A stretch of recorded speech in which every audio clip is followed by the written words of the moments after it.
Soy Fernando Díaz Villanueva, hoy es 17 de diciembre de 2023 y esto es La Contracrónica.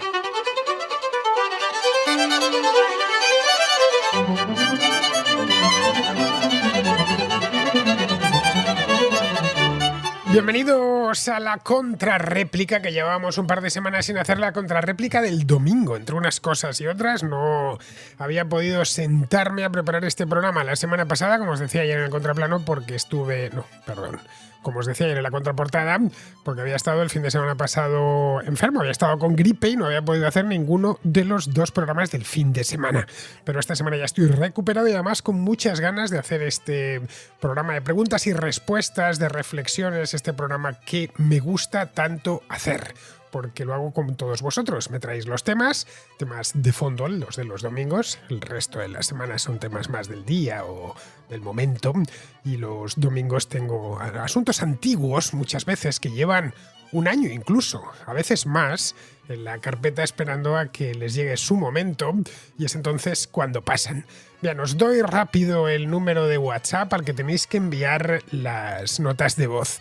Es el 34 690 827909. Apuntadlo bien, metedlo en la agenda porque es el único momento en que lo doy. Los domingos y los sábados con los programas culturales. El número de WhatsApp es para enviar unas notas de voz. Las notas de voz no para que las escribáis, en ese caso yo no las voy a leer, pero si me las pasáis con la duración adecuada y están bien grabadas, por supuesto, y el tema que me traéis es interesante, naturalmente, por aquí pasa todo, prácticamente todo. Lo único que os pido es que no duren más de 4 minutos, sería lo ideal, pero lo ideal es que, o lo perfecto sería que durase entre 1, 2, 3 minutos y sobre todo que se os escuche bien, es decir, que se os escuche alto y claro. Para a veces me llegan notas muy bajitas, casi susurradas, y de donde no hay es imposible sacar. Luego las paso las de Caín para conseguir obtener algo de señal. A veces me es directamente imposible y os tengo que escribir: oye, mira, se escucha demasiado bajo, no hay manera. Y otras veces, al contrario, lo que hay es demasiado ruido de fondo.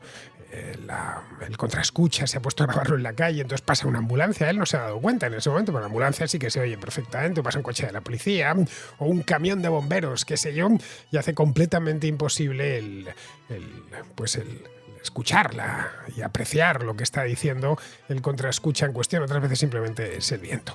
Pero bueno, esto yo creo que a estas alturas ya de programa lo conocéis todos, por lo menos los que soléis participar, que sois unos cuantos, de lo cual me alegro. Pero vamos, si queréis participar más, 690 827909 con la nota de voz. Si es para tema de fondo, que sepáis ya desde el principio que esto va a pasar por aquí el domingo, no el próximo necesariamente, pero en algún domingo del próximo año o del próximo año y medio. Cuanto más de fondo sea, más tiempo tendrá que esperar. Cuanto más del día sea, pues procuraré colarla, como sea, para que no me caduque, que en algunas ocasiones sí que me han caducado notas de voz que ya no tenía mucho sentido pasarlas porque de lo que hablaban se había dejado de hablar.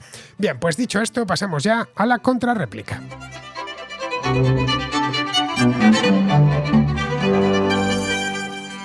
Empezamos con Ignacio, que es un contraescucha de Granada, que nos trae un tema a la mar de interesante, del que hemos hablado unas cuantas veces aquí en la contrarréplica, por aquí ya después de tantos años, pues imaginaos, se ha hablado de todos los temas posibles. Este sí que ha pasado en más de una ocasión.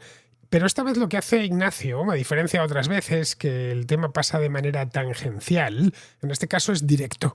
Se plantea Ignacio la famosa dualidad entre patriotismo y nacionalismo. Supongo que es una vieja discusión que habréis tenido en muchas ocasiones. Bien, vamos a escuchar primero a Ignacio a ver cómo nos lo expone.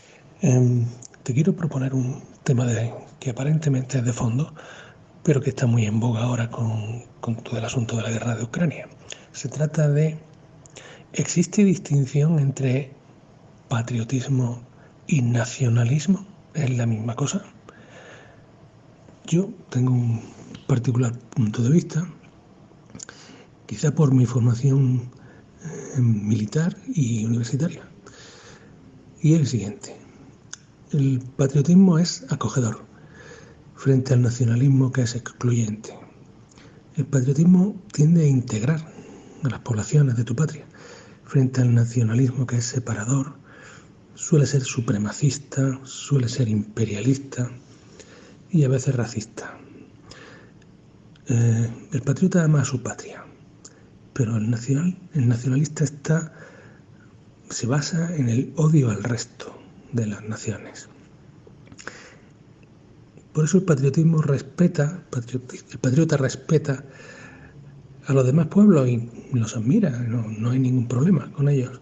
Sin embargo, el nacionalista tiende al desprecio a otras naciones y al insulto, etc. El patriota tiende a servir a su pueblo. Sin embargo, el nacionalista suele servirse de su pueblo. El patriota, en el caso de los militares, tiende a la generosidad hasta dar la vida. Pero el nacionalista más bien suele ser egoísta y tender a acaparar. En definitiva, el patriotismo no es belicista, es defensivo frente al nacionalista, que es agresivo y belicista. Ese es mi punto de vista. Y creo que es un tema de fondo, pero también un tema muy actual. Así que espero tu opinión y la de Contraescucha, que le pueda interesar el tema. Un abrazo a todos. Patriotismo y nacionalismo son dos términos con significados muy parecidos, Ignacio, hasta el punto que se pueden emplear en un texto como sinónimos. Y los propios patriotas suelen decir a veces que son nacionalistas y los nacionalistas a veces, bastante a menudo por cierto, que son patriotas. En el País Vasco el término que utilizan en euskera es abertzale y abertzale significa eso mismo, significa patriota, eso para que te hagas una idea. Pero claro, recuerda que las palabras, tú nos has hecho una definición personal tuya de ambas, pero es que las palabras no significan lo que queramos nosotros que signifiquen. Ojalá fuese así, pero es que no es así. Aparte, eso sería una locura, porque cada uno le pondría un significado a las palabras en función de lo que le interese, ¿no? Las palabras significan lo que significan. Eso de dotar a las palabras de un significado único en función de los intereses propios, pues a ver, es habitual entre filósofos, ya sabes. Crean su sistema de pensamiento con sus categorías ad hoc y a partir de ahí pues sale lo que ellos quieren que salga. Evidentemente no, yo es que he redefinido los conceptos. Esto va a partir de ahora, o en mi obra al menos, va a significar tal. Y esto va a significar cual. Claro, a partir de aquí me salen las cuentas, porque las cosas o las palabras significan lo que yo quiero que signifiquen y en otras ocasiones los filósofos son muy dados a directamente inventarse los términos, es decir, a los neologismos. Esto es esto y significa esto. ¿Que estamos o no estamos? Bien, vale. Bueno, pues seguimos. Esto de aquí, que en el diccionario no queda muy claro o no me queda a mí muy claro, va a significar esto que digo. Bien, la idea de funcionar no es esta. Y menos conmigo, que soy medio periodista, medio historiador. Que las cosas son lo que son y las cosas significan lo que significan. Para conocer el significado o significados, que la polisemia existe, de las palabras tenemos los diccionarios. Eso está al alcance de cualquiera. En español hay varios, hay uno muy bueno, el del uso del español del María Moliner, pero es que ese no le tengo a mano aquí ahora mismo. El otro, el más famoso, incluso más que el de María Moliner, y uno de los más completos es el de la Real Academia, que este sí le tengo a mano porque está en internet. El de la Real Academia Española reconoce los términos empleados por los hablantes, no es que se los inventen ellos, simplemente están escuchando continuamente a los hablantes de español y viendo qué dicen, qué palabras dicen, averiguan su significado, por eso a veces tardan en entrar una palabra en el diccionario, esperan a que el uso de la palabra se haya consolidado durante muchos años, o los significados que tienen, y lo dejan por escrito. Otras veces las palabras, como bien sabéis, ganan significado sobre otros que tenían, o simplemente hay deslizamientos semánticos. Una palabra que hace muchos años significaba una cosa, ahora empieza a significar otra.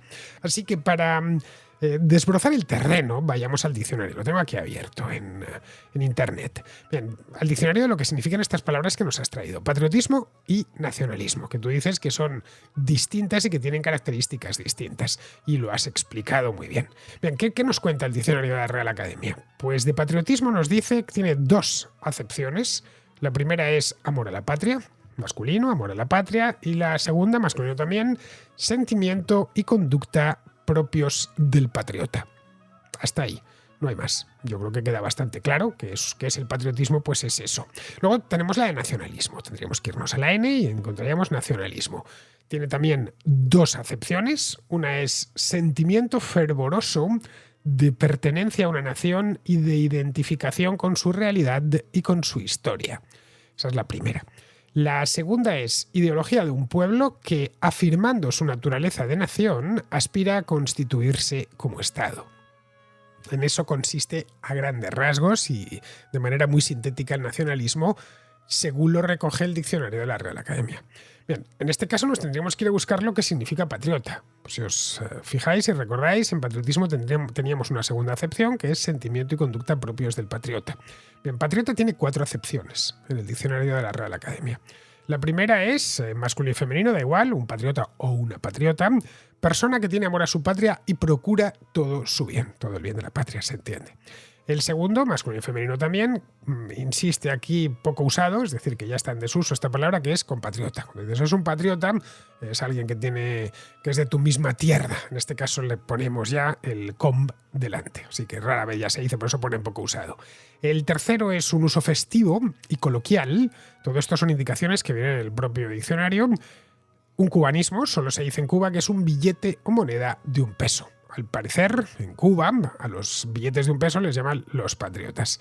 Y luego en Nicaragua, esta es la cuarta acepción, también masculino, un patriota es un plátano maduro. Pero esto es un nicaragüismo, así que lo conocen en Nicaragua y ya está. Los que nos interesan, el único que nos interesa realmente como patriota es la primera acepción. Persona que tiene amor a su patria y procura todo su bien. Tenemos, por lo tanto, vamos a recapitular, que el patriotismo es el amor a la patria y el sentimiento y conducta propios del patriota, de esa persona que tiene amor por su patria y procura todo su bien. Bien, yo creo que ya hemos desbrozado el terreno. Luego, por otro, el nacionalismo, porque podríamos buscarlo también, podríamos recordarlo también, es el sentimiento fervoroso. Aquí le pone un adjetivo, que es fervoroso. Fervoroso de pertenencia a una nación y de identificación con su realidad y con su historia. Casi significa lo mismo, como podéis ver. Uno partiendo de la palabra patria y el otro de la palabra nación. La patria es vamos al diccionario otra vez, es la tierra natal o adoptiva ordenada como nación a la que se siente ligado el ser humano por vínculos jurídicos, históricos y afectivos. La nación, más amplio, la nación puede ser 3 cosas. La nación puede ser el conjunto de los habitantes de un país regido por el mismo gobierno. Hay que se diga a veces, ¿no? Pues la nación, Polonia y toda la nación, no necesariamente todos los de Polonia, bueno, en caso de Polonia es que es un país étnicamente muy uniforme, pero vamos a hablar de Estados Unidos. Ellos lo utilizan mucho en su versión en inglés, nation, es decir, nación, a pesar de que es un país muy diverso en todos los aspectos. El segundo sería el territorio de una nación. Nada más, la nación, el territorio nacional, cuando decimos. Y el tercero, conjunto de personas de un mismo origen y que generalmente hablan un mismo idioma y tienen una tradición común. Como vemos, es un tema difuso. Conjunto de personas de un mismo origen y que dónde empieza y dónde termina, y que generalmente hablan un mismo idioma, ni siquiera siempre, y tienen una tradición común. ¿Dónde empieza y dónde termina? ¿Dónde están los límites del término nación? Son difíciles de agarrar. Pero vamos, no hay, y hemos ido a todas las definiciones, no hay apenas diferencias, como puedes ver. Así que en ambos casos podemos dar un sentido negativo o positivo a ambos términos, al de patriotismo y al de nacionalismo. Nos ha dejado el balón para chutar, ¿no? Para tirarlo, nada más. En función de si lo tiramos a una portería o a la otra. Negativo es si ese amor solo se puede expresar en forma de odio hacia los que no forman parte de esa nación o de esa patria. Y positivo, obviamente, es si ese amor es el propio y natural que tiene cualquier persona a su tierra, a sus tradiciones y demás. Pero sin que esto suponga buscar confrontación con otras naciones u otras patrias. El problema, y esto vale para ambos, el problema del patriotismo, del nacionalismo, es que cuando se convierte en algo excluyente y busca el conflicto, pues tiende a ser algo insoportable. Y es muy frecuente que sea así. Por desgracia, suele casi siempre ser así. Por eso a mí cuando me preguntan si soy patriota o si soy nacionalista, les digo que no lo soy. A mí me gusta mucho mi tierra y creo que esto no hace falta ni que lo diga. Me gusta mucho Madrid y me gusta mucho mi propio país, me gusta España y, en fin, ahí están mis libros, ¿no? A mí no se me tienen que pedir cuentas porque las doy sin siquiera me las pidan. Me gusta la cultura, nuestra cultura en el sentido más amplio del término. Muchas de sus tradiciones, no todas, pero muchas. Y, a ver, pero mi manera de entender mi propia cultura no es excluyente. Así que evito esos 2 términos. Ambos me generan desconfianza. ya que suelen ser ambos, nacionalista y patriota, o patriotismo y nacionalismo, suelen ser, no siempre sucede, pero suelen ser el refugio de los esencialistas y de los fanáticos. Me gustaría que no fuese así, pero las cosas, como las palabras, pues no son lo que yo quiera que sean, ni son como son, y tengo que asumirlo. Entonces, por eso procuro evitarlo. La persona que quiera su tierra, pues es la persona bien nacida, es como la persona que quiera su familia, ¿no? Luego, querer a tu tierra es querer a los habitantes de tu tierra. Realmente nadie quiere un árbol, o a no ser que, pues, que lo tengas en el jardín, ¿no? Y lo recuerdes desde niño, ni a las piedras, ni nada de eso. Cuando yo digo me gusta España, es que me gustan los españoles y me gusta su cultura, de la que formo parte, etc. Me siento unido a una comunidad humana, simple. Pero esa comunidad humana no tiene por qué estar enfrentada a otras comunidades humanas. Aparte, mi gusto por lo español o por lo hispano no está reñido con mi gusto por lo italiano o por lo británico o por lo francés, de ninguna manera. Una cosa no niega a la otra. Si te metes en esquemas nacionalistas o patrióticos, lo más habitual, Ignacio, lo más habitual es que termines siendo eso mismo, siendo ese excluyente que piensas que lo tuyo es mejor. De ahí al chauvinismo hay un paso, pero nada, un paso bien cortito. Ese chauvinista que piensa que lo suyo es mejor, que es superior de hecho y que todo lo de los demás es necesariamente malo. Y ahí, o peor todavía, que eres una víctima de los demás. Y ahí aparecen los problemas, ya sabes. Las guerras, los conflictos étnicos, etc. Vamos, todo lo malo que nos trajeron los siglos XIX y XX. Vamos ahora con Francisco, que pone unos peros. Ya sabéis que en este programa se habla mucho de Suiza y del modelo suizo de gobierno, el modelo político, ¿no? Que a mí en líneas generales me gusta mucho y lo he dicho un montón de veces aquí. Bueno, pues Francisco pone algunos peros al sistema suizo, a ese sistema democrático de Suiza. Vamos a escucharle. Hola, Fernando. Quería hablarte de un tema hoy muy típico de la contrarréplica. Te quería hablar de Suiza. Bien es cierto que el modelo político que tiene Suiza me gusta mucho, me atrae, el sistema de la competencia entre cantones, competencia por los ciudadanos, por mejores condiciones para los ciudadanos, parece realmente atractivo, pero por otro lado hay cosas que me aterrorizan de Suiza, y es que no es la primera vez que he escuchado relatos acerca de la tremenda, entre comillas, democratización de la sociedad. Cosas como que la junta de vecinos puede elegir que tú no puedas tener perros, o que cualquier vecino te puede denunciar o cualquier ciudadano te puede denunciar por llevar un piloto fundido del coche y que te ponen la multa. Es decir, que tienen una especie de consenso que parecen especialmente asfixiantes, es decir, una especie de democracia llevada a veces a ámbitos muy particulares donde creo que la democracia no debería entrar nunca, ya sea una dictadura, un estado o la democracia. No sé si tú has escuchado estos relatos también, pero me gustaría saber tu opinión. Muchas gracias, Fernando. Bueno, Francisco, has puesto dos casos que en España también se dan. Eso de no tener perro es algo que en España te lo puede exigir un casero a la hora de alquilarte la casa sin ningún problema. Decir, bueno, sí, mi casa es mía, pero yo no quiero que haya perros, pues en fin, porque puede ser que la casa me la encuentre peor de lo que está, ¿no? Como puede ser que no te la alquiles si tienes niños, o no te la alquilen, no lo sé, si fumas. Y está en su derecho el casero de no alquilártela. Es más, muchos caseros te preguntan, lo primero, ¿fuma usted? Sí, fumo. Bueno, pues eso sí que no. O lo deja fuera, pero o fuma fuera y en casa no. O si no, olvídese de fumar en esta casa, porque bueno, luego cuando usted se vaya dentro de unos años va a tener que pintar, etcétera. Lo mismo con el perro, lo mismo con los niños. Luego, respecto a una comunidad de vecinos. A ver, una comunidad de vecinos no es más que un condominio. Es decir, un dominio común de una serie de zonas comunes, de zonas compartidas. En España es muy normal vivir en este tipo de condominios. En bloques de pisos, de apartamentos, urbanizaciones, etc. Hay una serie de zonas por las que pasamos todos: el portal, las escaleras, el ascensor, los jardines, el garaje. En algunas, pues si son grandes, tienen hasta piscina y pistas deportivas. En cualquier parte del mundo, no solo en España, la Junta de Vecinos puede prohibirte un montón de cosas. Puede poner una serie de condiciones y de hecho las pone para facilitar la convivencia. Una de ellas es la de los perros. Esto sucede, ¿eh? Tienen una serie, los perros, como bien sabes, una serie de externalidades, como los ruidos o la suciedad. Evidentemente no todos los perros son ruidosos o sucios, pero algunos sí que lo son, especialmente si no están bien educados por sus dueños. Un perro que ladre toda la noche no deja dormir a los vecinos. Y te lo puedo decir con conocimiento de causa porque lo he padecido. O uno que al salir al pasillo se orine en la escalera, tenga esa costumbre, porque simplemente el dueño no le ha educado bien. Es un problema y con el perro tampoco puedes hablar, ¿no? Con el dueño sí, pero da igual, mira, vamos a quitarnos de problemas y en esta comunidad de vecinos no se pueden tener perros. Es poco probable que eso suceda, es decir, que te des con un perro que esté ladrando toda la noche o que se orine en la escalera, pero a veces sucede, por eso algunas comunidades de vecinos ponen como condición que no se pueda tener perro.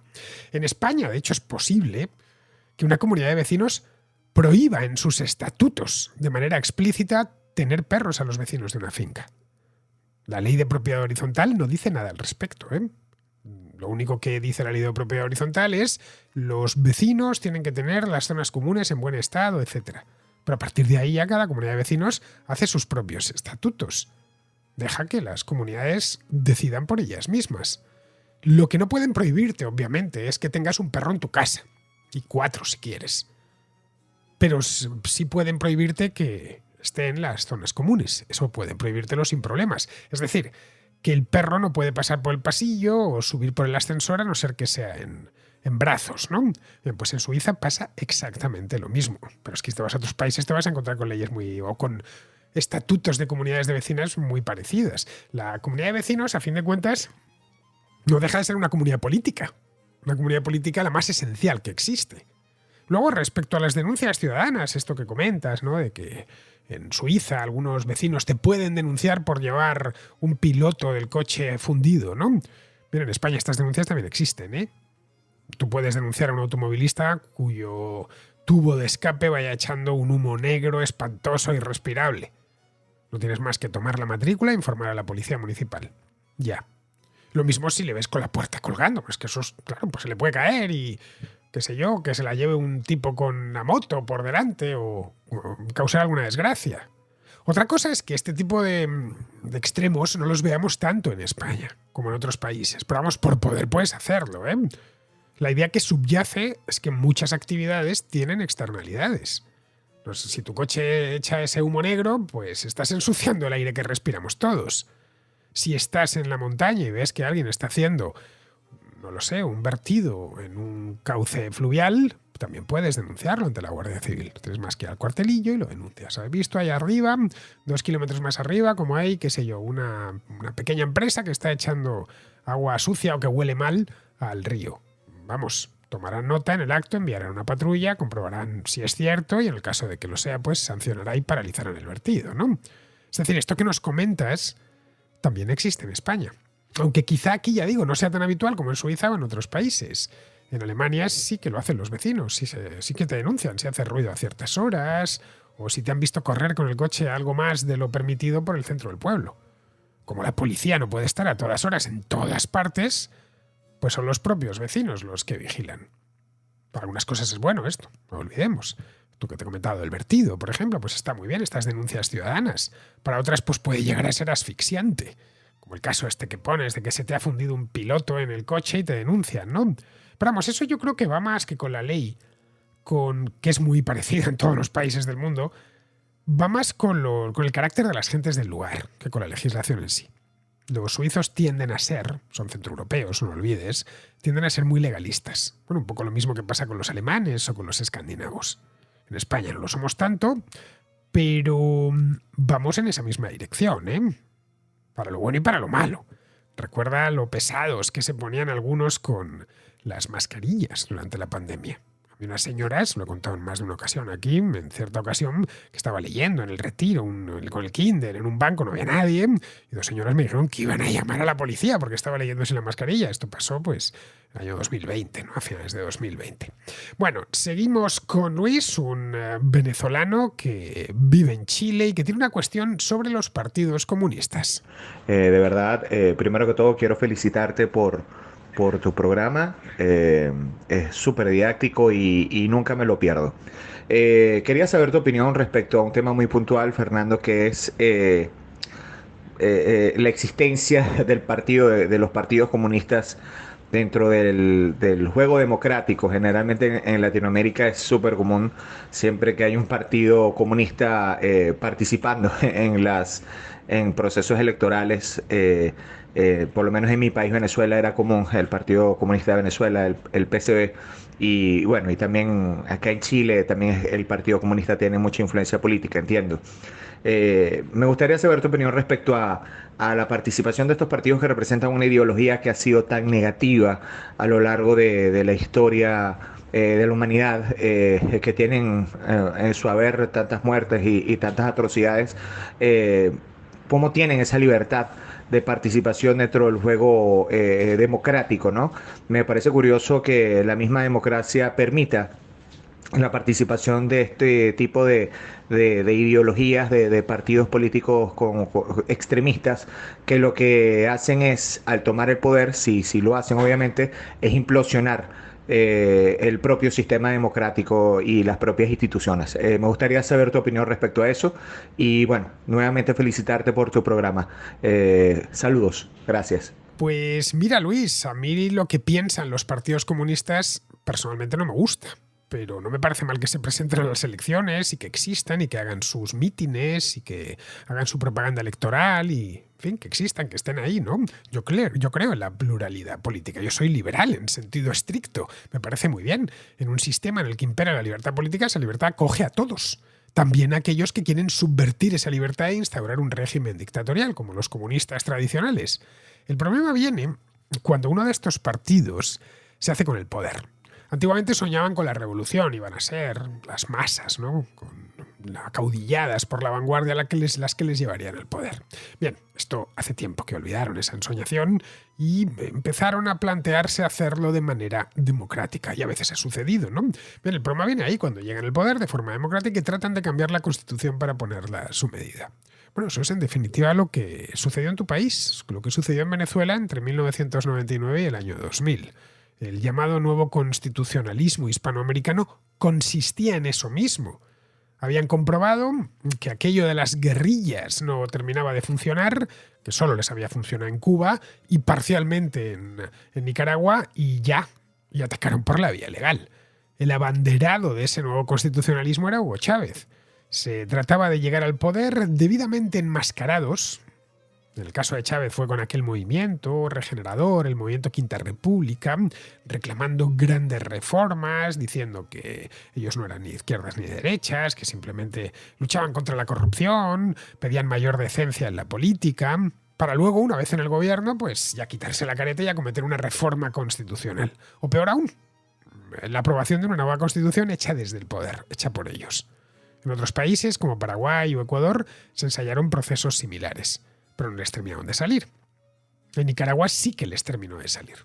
Y hoy los nicaragüenses, aunque allí no cambiaron la Constitución del 87, pero claro, la sometieron a una serie de reformas que la desfiguraron por completo.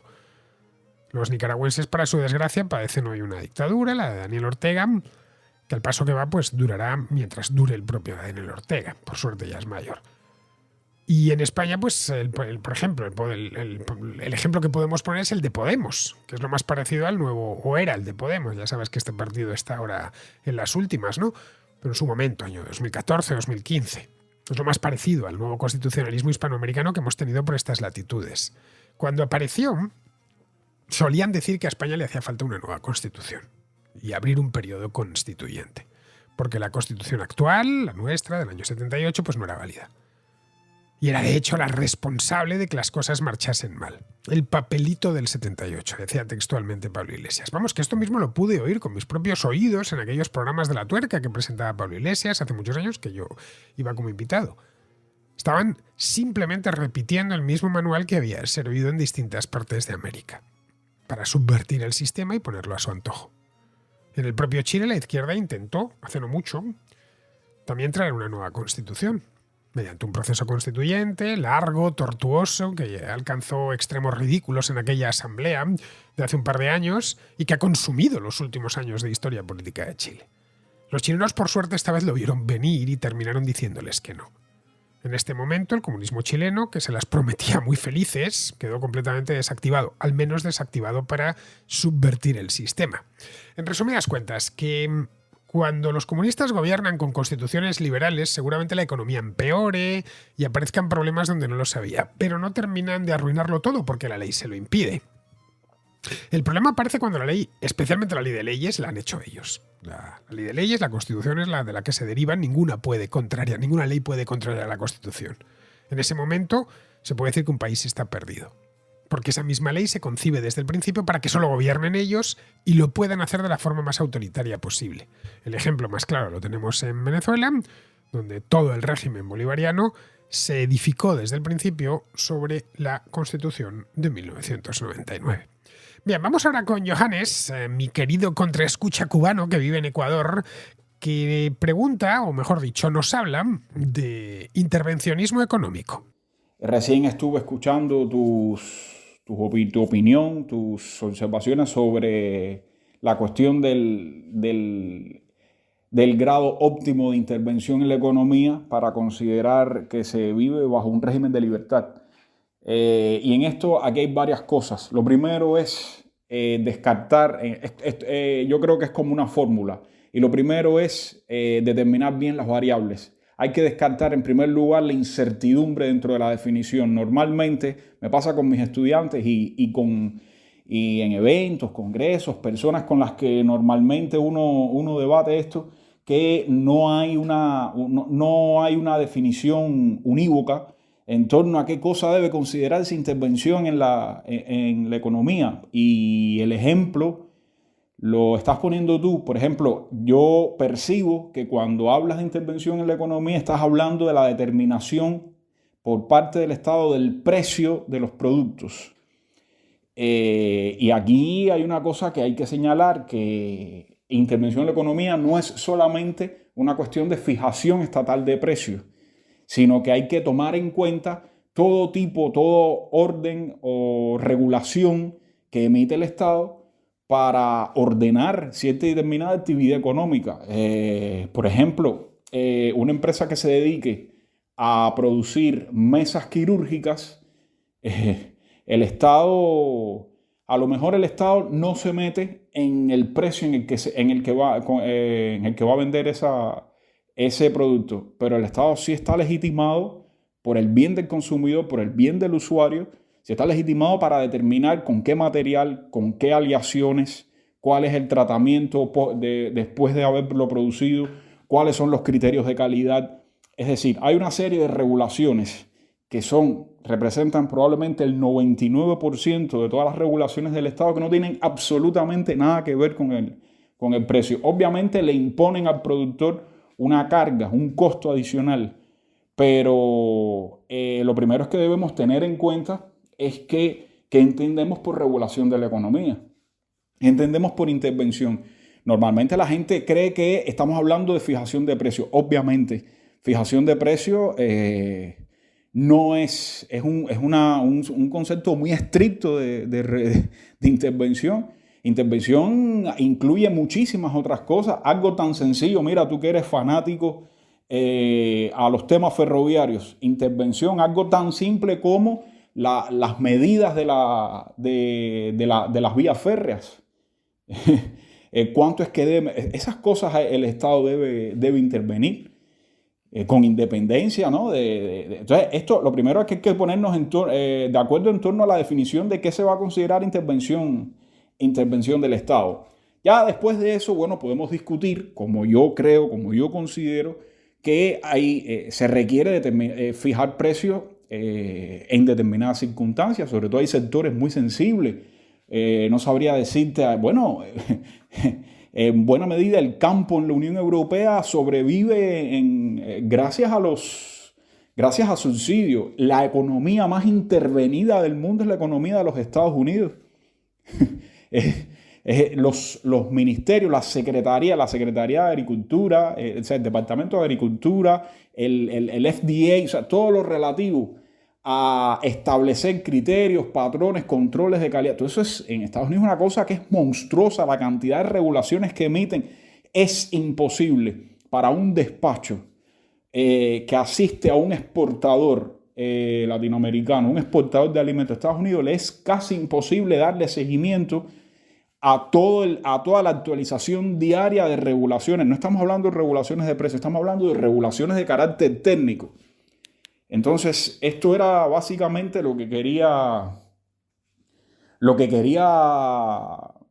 no aportar, sino pedirte algún tipo, ¿no?, de aclaración o de opinión sobre esto, Fernando. Muchísimas gracias por escucharme. La intervención del Estado en la economía se puede hacer de dos maneras, y que las dos las has esbozado muy bien, Johannes. Una indirecta y otra directa. La directa, pues, es la que tenían las repúblicas de la Europa del Este, ¿no? Aquellas repúblicas populares, la URSS, bueno, la propia Cuba de nuestros días. Es decir, el Estado era directo completamente. El Estado se apoderaba de la economía. El Estado planificaba la producción, y bueno, como era el dueño de todo, el dueño de todas las industrias y de todas las explotaciones agrarias y ganaderas, de todos los barcos de pesca, de todo lo que había en el país, todo lo que pudiese producir algo. Lo que habían leído Marx, creían que había que aplicarlo y era eso, ¿no? Los medios de producción tenían que pasar al Estado. Bien, sobre esos planes quinquenales, pues trataban de gestionar la economía de forma desastrosa, por lo general no siempre, pero así era. Otra intervención directa son las empresas estatales. En España, por ejemplo, los ferrocarriles son estatales o parte. Hoy la empresa estatal de ferrocarriles, que es Renfe, ya no opera en régimen de monopolio, pero hasta hace 3 años lo hacía, ¿eh? Bueno, y aún el sistema está liberalizándose. Estas intervenciones, como la de los ferrocarriles en España, se hacen en nombre del bien común. Es para el bien de todos y para que todos tengamos ferrocarril, porque si no, la iniciativa privada no llegaría. Algo parecido sucede con las televisiones estatales, es que si no, pues claro, no habría información de interés para todo el mundo. En otras ocasiones lo que hacen es sacarse de la manga el término estratégico, ese les encanta. En España los puertos y los aeropuertos son de titularidad estatal, porque son, según dicen ellos, estratégicos. Ya con esto, es estratégico. Mucho cuidado, uno piensa, claro, pues en un arsenal nuclear, algo así, ¿no? Y luego es un simple puerto, ¿no? Donde se carga y se descarga, qué sé yo, áridos. Da igual. O un aeropuerto, cualquiera, eso es estratégico. Pero vamos, quitando unas pocas empresas, el resto de la economía está en manos privadas. Esto sucede en España y sucede en la mayor parte de países del mundo. Pero ahí no se acaba la intervención estatal. Hay un modo indirecto de intervenir en la economía de forma decisiva, mediante la regulación, que es un modo mucho más civilino y eficaz que la titularidad directa de empresas o la planificación. Está claro que la regulación es necesaria, eso yo creo que nadie lo pone en duda, cuando dicen, no, el liberalismo es la ley de la jungla, ¿no? La ley de la jungla es la del planificador, la jungla más absoluta, en la que manda el león, que el león es el Estado en este caso, y es un depredador infame que acaba con todo. No existe diversidad en una economía socialista, en una economía capitalista sí que hay diversidad, es la jungla en el mejor sentido de la palabra, en que hay una biodiversidad bestial. La economía socialista es un desierto, con un depredador. Pero bueno, que en este caso sí hace falta regulación, ya sea la que se adopta desde abajo, ya sea la que se impone desde arriba. Es necesaria. La regulación es como los semáforos o las señales de tráfico. No te impiden circular, puedes hacerlo, pero respetando el reglamento de la circulación. Si el semáforo está en rojo, pues tendrás que detenerte. Y si hay una señal que dice que gires a la derecha, tendrás que girar a la derecha. Y si hay una señal que te impide aparcar, pues no podrás aparcar. Ese reglamento es necesario porque hay muchos otros vehículos circulando y establecer una serie de reglas es bueno para todos. Ordena el tráfico y además lo hace más seguro. Pues lo mismo sucede con la economía. Todos los sectores necesitan una regulación. La clave, y aquí claro entramos ya en un terreno resbaladizo, la clave es saber cuánta. Si nos pasamos de reglas, puede suceder que un mercado se pare en seco. Del mismo modo que si llenamos una calle de señales y de semáforos, puestos así al tuntún, lo más probable es que se produzcan accidentes o atascos interminables.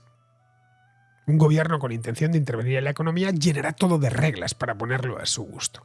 Eso lo vemos bien en el mercado energético, que es uno de los más regulados que hay, o en el bancario, con el que sucede algo similar. Pero es que la regulación es abundantísima en casi cualquier cosa, hasta el extremo de que cumplirla en su integridad es difícil, por no decir imposible en algunos ámbitos.